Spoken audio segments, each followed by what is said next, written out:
કેમ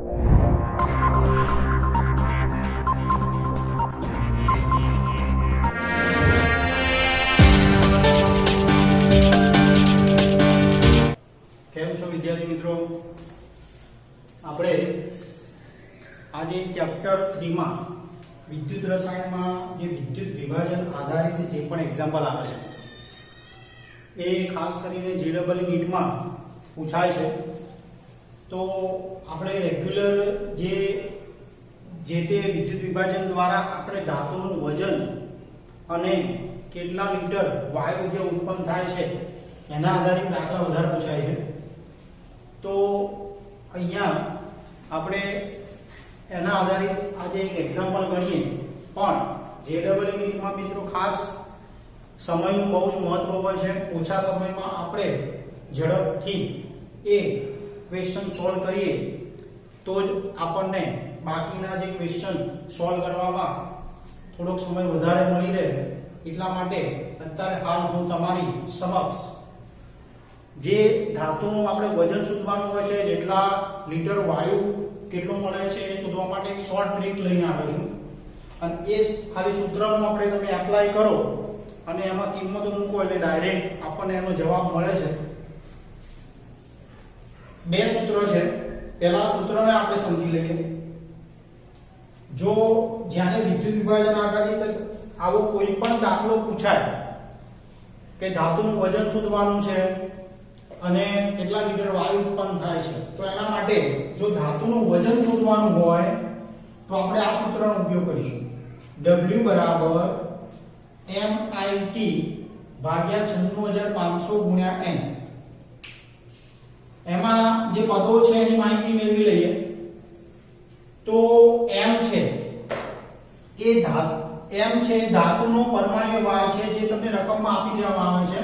કે જેમ કે Cu માટે અહીંયા રકમમાં આપણને 63.5 યુનિફાઈડ માસ અથવા તો ગ્રામ પ્રતિ મોલ બંને એક જ છે, તો એ આપણને રકમમાં આપી દેવામાં આવે છે 63.5. અને જો ના આપ્યો હોય તો મિત્રો ખાસ તમને એક સલાહ કે યાદ રાખવું જરૂરી છે. અમુક તત્વોના પરમાણ્વીય ભાર યાદ રાખવા જોઈએ. પછી I છે વિદ્યુત પ્રવાહ છે, જેને આપણે એમ્પિયરમાં આપેલો હોય છે રકમમાં. T જે છે એ સમય છે, સેકન્ડમાં આપણે દર્શાવવાનો. જો કલાકમાં આપેલો હોય તો એને સેકન્ડમાં ફેરવી દેવાનો, મિનિટમાં આપેલો હોય તો બી એને સેકન્ડમાં ફેરવી દેવાનો. M છે એ તમે કોપર માટે સમજી લો કે ધાતુ માટે વાત કરતા હોય તો એ કેટલા ફેરાડે પસાર કરીએ, આપણે કેટલા ઇલેક્ટ્રોન પસાર કરીએ તો એ આપણને ધાતુ મળશે. એ ઇલેક્ટ્રોનની સંખ્યા બતાવે છે, પસાર કરેલ ઇલેક્ટ્રોનની સંખ્યાનો નિર્દેશ કરે છે. અને જે W છે, જે વિદ્યુત વિભાજન દરમિયાન આપણને કેથોડ ઉપર જે ધાતુ મળે છે, બરાબર, એ ધાતુનું વજન દર્શાવે છે. તો ધાતુનું વજન શોધવા માટે મિત્રો ખાસ આ સૂત્રનો ઉપયોગ કરવાનો છે. એવી જ રીતે જો એનોડ ઉપર કેટલા લીટર વાયુ ઉત્પન્ન થાય છે તે શોધવું હોય તો એના માટે આપણે આ સૂત્રનો ઉપયોગ કરવાનો રહેશે. V બરાબર ITRT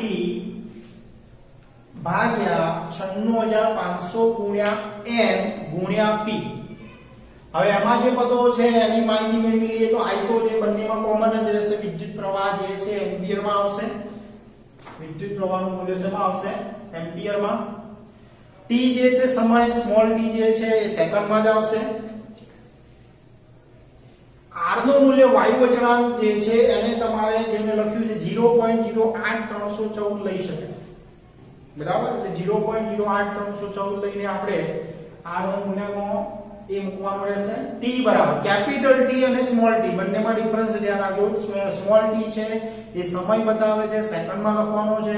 કેપિટલ T છે તાપમાન બતાવે છે, રકમમાં આપેલું હોય છે, બરાબર. તો કેલ્વિનમાં જ દર્શાવવું. n મેં જે તમને કીધું તે પ્રમાણે પસાર કરેલી ઇલેક્ટ્રોનની સંખ્યા. વાયુ હોય તો વાયુ ઉત્પન્ન થવા માટે એમાં કેટલા ફેરાડે વિદ્યુત પ્રવાહ પસાર થયો તો એ પસાર કરેલ ઇલેક્ટ્રોનની સંખ્યા બતાવે છે. અને P જે છે એ દબાણ બતાવે છે. વાતાવરણમાં હોય છે કે બહારમાં પણ હોય છે. એક વાતાવરણ બરાબર 1 બાર થાય છે. એટલે વાતાવરણમાં લખો કે બારમાં લખો કોઈ ફરક પડતો નથી, પણ મિલીમીટરમાં આપેલું હોય તો તમારે એને વાતાવરણમાં ફેરવવું જરૂરી છે. બરાબર. એક વાતાવરણ બરાબર 1 બાર લખી શકાય અને બરાબર શું લખી શકાય 760 મિલીમીટર. એટલે જો મિલીમીટર આપેલા હોય તો તેને આપણે 760 વડે ભાગી દઈશું એટલે એને વાતાવરણમાં તે રૂપાંતર થશે. તો હવે મિત્રો રકમના આધારે આપણે આને દાખલાને સમજીએ. રકમ છે 300 કેલ્વિન તાપમાને 1 બાર દબાણે CuCl2 નું જલીય દ્રાવણના વિદ્યુત વિભાજનમાં ઋણ ધ્રુવ પર કયા ઋણ ધ્રુવ પર તાપું છૂટું પડે છે Cu બરાબર, અને ધન ધ્રુવ ઉપર ડાયક્લોરિન વાયુ છૂટો પડે છે. ઋણ ધ્રુવ એટલે કેથોડ અને વિદ્યુત વિભાજન કોષ છે મિત્રો, ખાસ ધ્યાનમાં રાખજો. વિદ્યુત રાસાયણિક કોષ કરતા વિદ્યુત વિભાજન કોષમાં સાઇન બદલાઈ જાય છે. વિદ્યુત રાસાયણિક કોષમાં એનોડ ઋણ હોય, વિદ્યુત વિભાજન કોષમાં એનોડ ધન હોય. બરાબર. તો અહીંયા ધન ધ્રુવ એટલે કે એનોડ ઉપર ડાયક્લોરિન વાયુ છૂટું પડે છે, ઋણ ધ્રુવ એટલે કે કેથોડ ઉપર કયો Cu તાંબુ છૂટું પડે છે.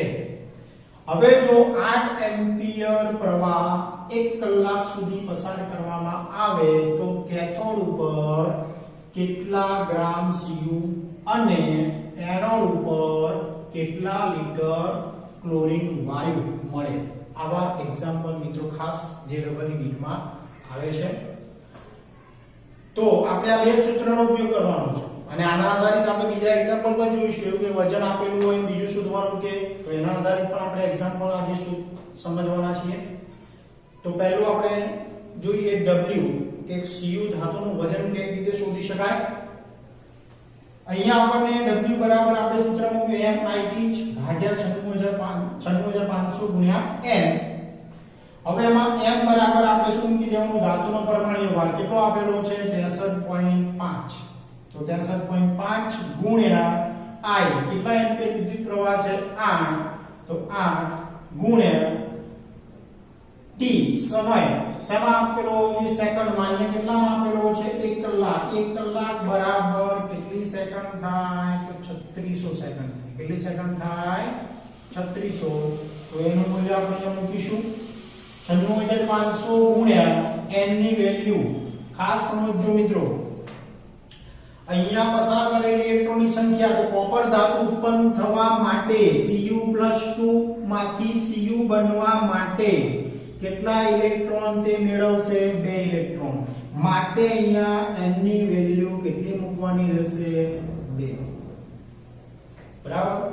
તો અહીંયા આપણે 2 મૂકીશું. આનું સાદુરૂપ આપી દઈશું તો સીધો જ આપણને આન્સર મળશે W બરાબર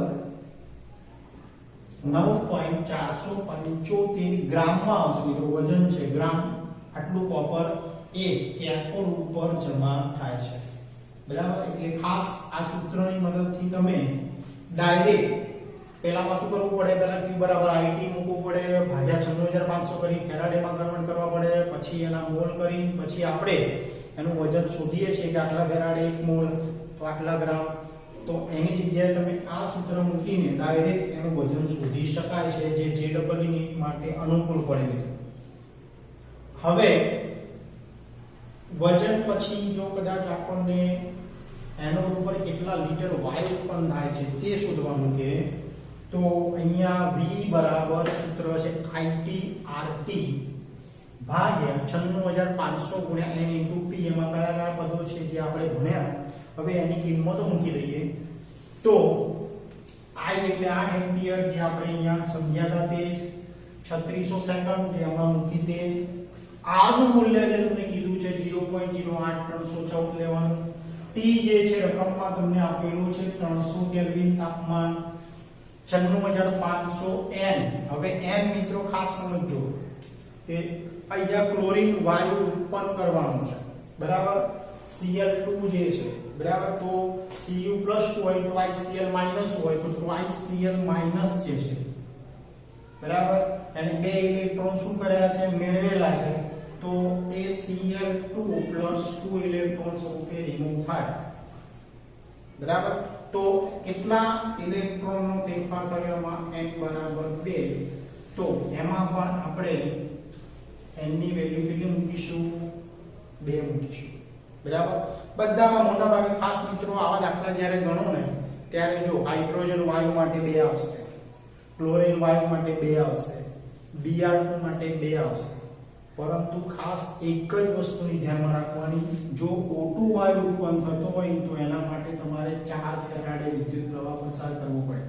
કારણ કે એક ઓક્સિજન માટે 2 હોય પણ અહીંયા O2 છે માટે 4 ફેરાડે વિદ્યુત પ્રવાહ. તો ખાસ આ વસ્તુને ધ્યાનમાં રાખીને ચાલવાનું. અહીંયા બધાની ભૂલ પડતી હોય છે. તો O2 માટે એનું મૂલ્ય કેટલું લઈને ચાલવાનું? 4. પણ અહીંયા આપણે કયું આવ્યું છે? Cl2, એટલે આપણે શું લઈશું? 2 લઈશું. હવે આ બધું જ જે આપેલું છે એનું સાદુરૂપ આપી દઈશું તો આપણને સીધું જ એનો આન્સર મળશે V બરાબર 3.72 લીટર Cl2y. બરાબર. એટલે મિત્રો ખાસ આ જે બંને શોર્ટકટ ટ્રીકો જે આપણે JEE નીટમાં ઉપયોગ ગુજકેટમાં બી કરી શકીએ છીએ. બરાબર. કારણ કે એમાં MCQ જ ગણવાના છે. બરાબર. એટલે આ તમે ખાલી સૂત્ર મૂકી એની અંદર કિંમતો ડાયરેક્ટ મૂકી શકો અને એના આધારે ડાયરેક્ટ ધાતુનું વજન અને એનોડ ઉપર કેટલા લીટર વાયુ ઉત્પન્ન થાય છે તે પણ આપણે ડાયરેક્ટ શોધી શકીએ છીએ. આના આધારે બીજા દાખલાની પણ આપણે પ્રેક્ટિસ કરીશું. હવે આપણે એના પછી બીજા દાખલા જોઈએ. થોડાક અલગ પ્રકારના છે, વિદ્યુત વિભાજન આધારિત છે, પણ અત્યાર સુધી આપણે ધાતુનું વજન અને કેટલા લીટર વાયુ ઉત્પન્ન થાય છે એવું શોધતા હતા. પણ હવે ઘણી વખતે આપણને એમાંથી કેટલા એમ્પિયર વિદ્યુત પ્રવાહ પસાર કરવો પડ્યો, કેટલા સમય માટે પસાર કરવો પડ્યો એ પણ શોધવાના પૂછી શકે. એટલે કે ટૂંકમાં ટ્વિસ્ટ કરીને પણ મૂકી શકે છે. તો અહીંયા આપણને એક દાખલો આપેલો છે 250 મિલી 0.04 મોલર AgNO3 ના દ્રાવણના વિદ્યુત વિભાજન દરમિયાન Ag નું સંપૂર્ણ નિક્ષેપણ કરવા 1.8 એમ્પિયર નો વીજ પ્રવાહ કેટલા સમય સુધી પસાર કરવો પડે? એટલે કે અહીંયા આપણે t શોધવાનું છે, સ્મોલ t. બરાબર. તો હમણાં આગળ આપણે વાત કરી તે જ પ્રમાણે આપણે આ બે સૂત્રોની મદદથી મિત્રો બધા જ પ્રકારના દાખલા વિદ્યુત વિભાજનના ગણી શકીશું. જોઈએ અહીંયા આપણી પાસે જ્યારે પણ હંમેશા ધાતુ માટેની વાત આવે બરાબર ત્યારે તમારે W બરાબર MIT વાળું સૂત્ર વાપરવાનું અને કોઈ વાયુ માટે આવે તો V વાળું સૂત્ર વાપરવાનું, ITRT. એટલું યાદ રાખો. અહીંયા Ag છે બરાબર. તો ધાતુનું હંમેશા શું હોય? વજન હોય. વાયુનું કદ હોય. તો Ag જે છે એનું સંપૂર્ણ નિક્ષેપણ કરવા માટે કેટલા સમય સુધી એ વિદ્યુત પ્રવાહ પસાર કરવો પડશે? અહીંયા આપણને સૂત્ર તમને ખ્યાલ છે W બરાબર MIT 96500 ગુણ્યા n. તો પહેલું તો મિત્રો જે શોધવાનું છે એને કરતા બનાવી દઈએ. તો t ને કરતા બનાવી અહીંયા t ને. તો t બરાબર શું લખાય? W 96500 આમ જશે અને n d આ બાજુ જશે એટલે W ગુણ્યા 96500 ગુણ્યા n ભાગ્યા આ બે જે વધશે એ છેદમાં આવી જશે m ગુણ્યા n. હવે તમને ખ્યાલ છે મિત્રો કે ધાતુનું વજન અને એનો પરમાણુ ભાર બરાબર મોલ લખાય. શું લખાય? મોલ. વજન ભાગ્યા પરમાણુ ભાર અથવા વજન ભાગ્યા આણ્વીય ભાર. તો એના માટે આપણે શું લખી શકીએ? મોલ. રકમમાં આપણને શું આપેલું છે? 250 મિલી 0.04 મોલર. એનો અર્થ શું થયો કે મોલારિટી જે આપેલી છે એનો અર્થ એવો થાય કે 1000 મિલીમાં 0.04 મોલર છે તો 250 મિલીમાં કેટલા થાય એ આપણે પહેલા શોધી દઈશું એના મોલ. બરાબર. કારણ કે 0.04 મોલર આપણે મળ્યા છે એનો અર્થ શું થાય? 1000 લીટર 1 લીટર એટલે કે 1000 મિલીમાં 0.04 મોલ પદાર્થ દ્રાવ્ય છે. તો 250 મિલીમાં કેટલું? તો 250 ગુણ્યા 0.04 ભાગ્યા 1000 એટલે આપણને એના મોલ મળશે 0.01. હવે એ 0.01 આપણે W/m એટલે કે મોલ કહેવાય અને એની જગ્યાએ લખી દઈએ એટલે અહીંયા 0.01 આપણે લખી દીધા ગુણ્યા 96500 n. તમને ખ્યાલ છે Ag છે, Ag નું સંપૂર્ણ નિક્ષેપણ કરવું હોય તો Ag પ્લસ 1 ઇલેક્ટ્રોન મેળવે તો Ag સોલિડ માં રૂપાંતર પામે માટે AG માટે m ની વેલ્યુ કેટલી આવશે 1 બરાબર તો અહીંયા આપણે m નું મૂલ્ય 1 મૂકીશું m તો આપણે આમાં જોડે મોલમાં કન્વર્ટ કરી દીધો હવે રહ્યું અહીંયા i રકમમાં આપણને આપેલું છે 1.8 એમ્પિયર તો અહીંયા 1.8 મૂકી દઈશું સાદુરૂપ આપીશું તો આપણને ડાયરેક્ટ આન્સર મળશે 536 અને હંમેશા જવાબ આવશે સેકન્ડમાં કારણ કે જે આપણે સમય આપેલો હોય છે સેકન્ડમાં જો કદાચ મિનિટમાં કન્વર્ઝેશન કરવાનું છે તો એ પ્રમાણે એને રૂપાંતર કરી દેવું ઓકે તો અહીંયા t બરાબર 536 સેકન્ડ આન્સર આવશે ચલો એવો જ બીજો એક દાખલો જોઈએ અહીંયા સમય શોધવાનો છે ત્યાં એમ્પિયર શોધવાનું છે ત્રણેય પ્રકારના આપણે દાખલા સમજીએ એના પરથી ખ્યાલ આવશે કે ટ્વિસ્ટ કરીને કેવી રીતે મૂકી શકે છે તો અહીંયા આપણને રકમ આપેલી છે STP standard temperature and pressure તમે સમજાજો પરમાણુ તાપમાન અને દબાણ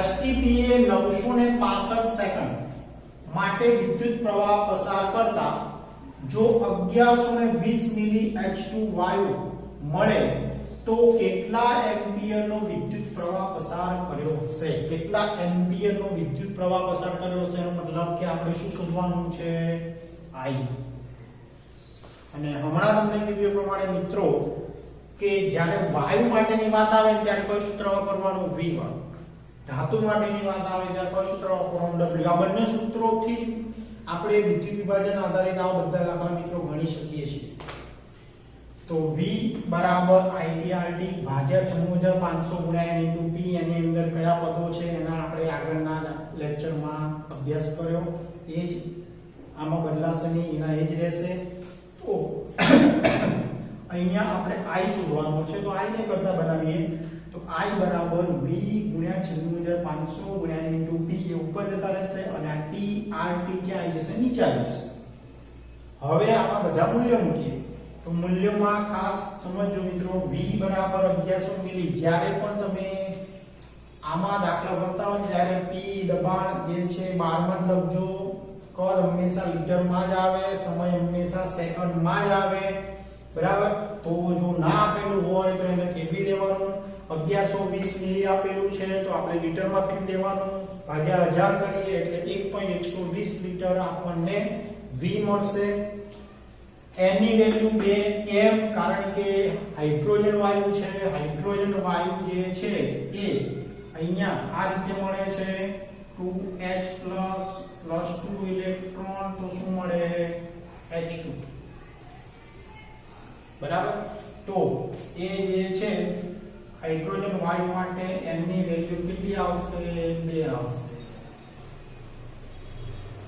ઓકે તો અહીંયા n ની વેલ્યુ 2 મૂકીશું દબાણ P જે અહીંયા આપણે STP લખ્યું છે STP એટલે તમે સમજો છો કે સ્ટાન્ડર્ડ ટેમ્પરેચર અને પ્રેશર હોય ત્યારે તાપમાન 273 કેલ્વિન હોય અને દબાણ હંમેશા એક વાતાવરણ 1 બાર હોય તો અહીંયા આપણે P બરાબર 1 બાર લઈશું R બરાબરની વેલ્યુ બધામાં મેં કીધું એ પ્રમાણે 0.08314 લેવાની T બરાબર તાપમાન પ્રમાણભૂત 273 અને સ્મોલ t બરાબર આપણને રકમમાં આપેલું છે 965 સેકન્ડમાં જ આપેલું છે એટલે એને આપણે ફેરવવાની જરૂર નથી તો આ બધી જ વેલ્યુ આપણે આ સૂત્રમાં મૂકી દઈએ આપણે તો 1.120 ગુણ્યા 96500 ગુણ્યા 2 ગુણ્યા 1 ભાગ્યા 965 આની વેલ્યુ અને t ની વેલ્યુ તો સાદુરૂપ આપીશું તો ડાયરેક્ટ આપણને એમ્પિયર મળી જશે 9.86 એમ્પિયર